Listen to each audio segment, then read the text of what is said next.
take the floor. Morning. Yeah. Good to see you, Arne. You okay? All right. Firstly, yeah. Yeah, sure. First of all, Arne, how satisfied are you with the business that you've been able to do this week? Chiesa and Mamardashvili, and what chance is there of maybe another signing on deadline day? Again, a lot of questions in one question. Of course, we're happy with the ones we signed because I said many times that it's difficult for us to make the team even stronger because we already have a very strong team. And if we then find them, of course, we're very happy with that. So Chiesa is someone who can help us for the short term. And Mamardashvili, I think I pronounced it then really good, is I think one of the examples where this club did in the past very good as well. That we look also at the future, long-term future of the club, and that's why we signed him. Any chance of... Oh yeah, that was your last question. I'm not expecting anything, but again, it's no difference than all the days before. If we see an opportunity, we could act, but I'm not expecting anything. Just wanted to ask you about Kelleher with Mamardashvili coming in next summer and his long-term future. I mean, how do you see it? Because you've got 2 years left on his contract, but obviously it's going to be different competition for places with Mamardashvili coming in. So at his age, I'd imagine he's got a decision to make on his future, hasn't he? Maybe, but we have to make decisions as well. It's not only the player. I think if you work at a club like Liverpool, you need competition, and we need a lot of good players. And like I said, Mamardashvili is someone for the long future of the club, and I'm really, really happy with the goalkeepers we have at the moment. And Cruyff is one of them, like Fiete and Ali. So we're in a good place when it comes to goalkeepers for now and for the long term. Good start to the season. You've obviously already faced Manchester United in the summer as well, but how different an experience are you expecting going to Old Trafford in the Premier League? It's going to be different, of course, because when we played them in the States, I think it was 50-50 when it was about the fans. The stadium was somewhere the same. I think it was 80,000 or something like this. But the atmosphere will be completely different, of course, because I'm not expecting half of the stadium that they are cheering for us or they're in favor for us. Would be a surprise, though, if it happens. So that's going to be different, but what makes it more different is that both teams have a lot of different players on the pitch. So you can't compare that game with the game on Sunday. Hi Anna, what have you been told about this fixture? What's been said to you around the club this week ahead of going to Old Trafford? Some of them try to tell me a few things about it, but I don't think that's really necessary. If you're starting to work at Liverpool, everybody knows, every player that comes in knows that, and every manager that comes in knows how important the game against United is.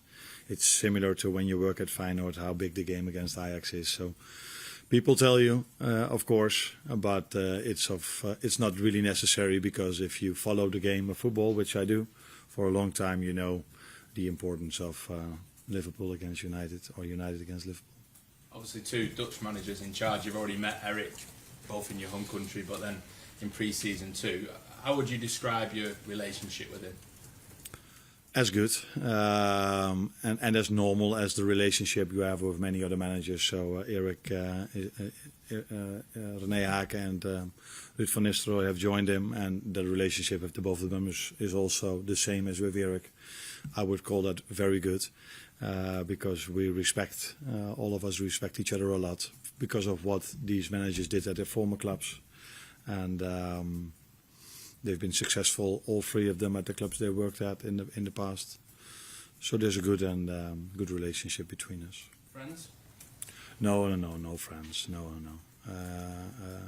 Friends is something else, I think. But a very good relationship. But a friend is someone you see a lot and you go out with, either to dinner with. But that's not something we've done in the past. That's for that we don't know each other well enough. Thank you. Hi Arne. On Federico Chiesa, he hasn't played since the Euros and didn't have a pre-season. Just wondered, do the fans have to be a little bit patient with him to see the best out of him, and how excited are you to sign such an exciting winger who is still only 26? Excited. Like I said before, if we sign someone that can help us achieving our goals and improve the squad, if we then find someone, of course you're really excited that we brought him in. I think one of the best things of working here, what I've noticed till now, is the culture of this team. They work really hard to try to achieve their goals, and I think then it's really important that the first player you bring in has that same attitude and that same how should I say this? Brings the same culture. So he works really hard on and off the pitch to try to get the best out of him, and he combines this with scoring goals and like I said, really aggressive without the ball, and those are already two characteristics with him. Playing on so many positions on the right, on the left, and maybe even in the middle, makes him an interesting signing for us. Although I agree with you, we should take care of him in the beginning because he didn't train with the team in the last 2 weeks, but before he did, haven't played many game minutes yet. But we have a very good performance staff, so we will build him up in the right way, and then hopefully we can see his quality in the near future. And when you're in the Netherlands, I mean, you've experienced one of the fiercest rivalries in European football with Feyenoord against Ajax. I just wondered, how much does that experience prepare you for what is the biggest rivalry in English football? I think preparing for every game takes a lot of time, one of the most important things is prepare them for what they can expect. And what they can expect is mostly about the players they face, but I think now playing in a hostile environment with 75,000, I think it's 75, isn't it? Players have to be aware of that, but the good thing for me is it might be my first time that I go there with Liverpool. It's going to be my second time over there. But many of these players have played there before, so I don't think I have to prepare them for these 75,000. They've been used to this. But I have prepared them in the best possible way of what they can expect, because United plays, in my opinion, a bit different than the last 2 seasons. So therefore I need to prepare them. Arne, do you think talk of Chiesa's injury record is over-exaggerated? There's no concerns there for you at all? Would be the first time that English media over-exaggerate, wouldn't it be? So, I think it's true that he had a long-term injury with his ACL, but for the rest I don't think he had big injuries, minor injuries like every other player maybe, but again we have a lot of trust in our performance staff, and the good thing is that he's not the only winger we have. He's 1 out of 4, where some others can play in that position as well. So if he's not available at certain moments, and it will not only be with him, it will also be with the others, then there are still enough choices for me to make, enough players for me to choose. See any more outgoings today, Arne? Maybe someone like Ben Zolt going out on loan, or Nat Phillips, who's been on the fringes of things? Again, same for incoming transfers or loans. If it's the right opportunity for the player and for us as a club, we will act. And if that opportunity comes for the both of us, it will happen. But to be honest, my main attention is on United and not on the outgoing ones. And just fitness-wise, how's Curtis Jones? Are there any more injuries?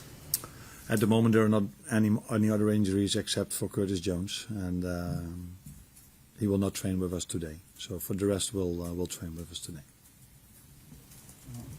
Yeah, Arne, a question. You said it's going to be your second time in Old Trafford. Yeah. What was the first time? How did you experience that? Yeah, the moment I said it, I thought it's not so smart if people don't know that I've been there before, because we lost 4-0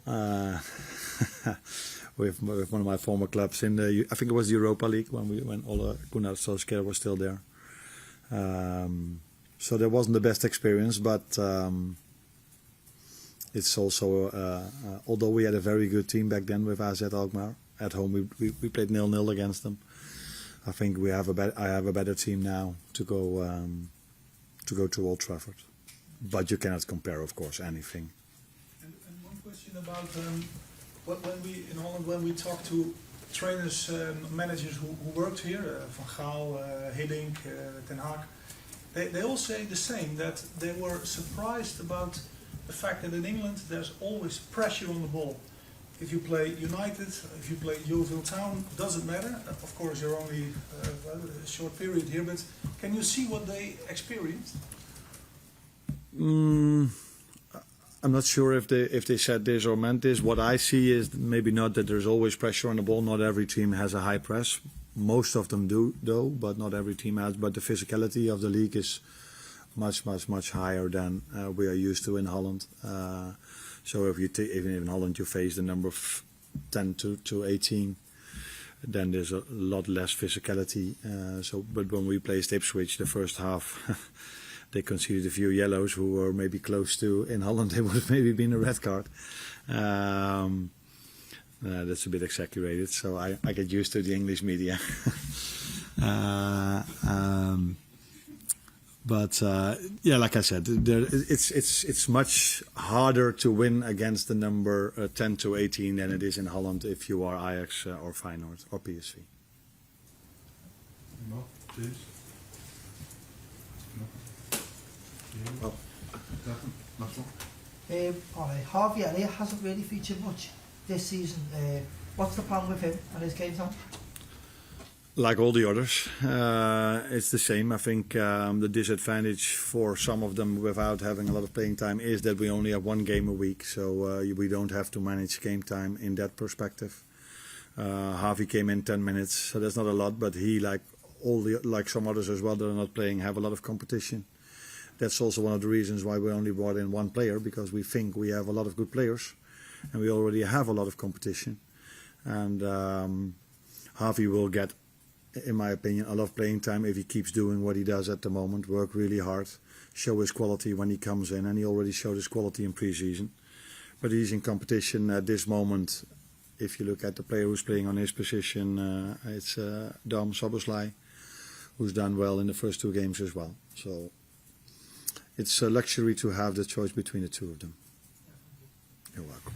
Just check, is it too early for Chiesa this weekend then?